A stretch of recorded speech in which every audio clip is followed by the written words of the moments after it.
بسم الله الرحمن الرحيم ألم تر كيف فعل ربك بأصحاب الفيل ألم يجعل كيدهم في تضليل وأرسل عليهم طيرا أبابيل ترميهم بحجارة من سجيل فجعلهم كعصف مأكول.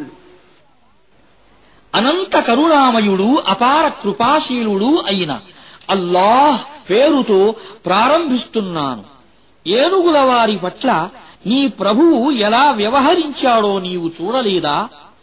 ఆయన వారి కుట్రను భగ్నం చెయ్యలేదా? ఆయన వారిపైకి పక్షుల్ని గుంపులు గుంపులుగా పంపాడు.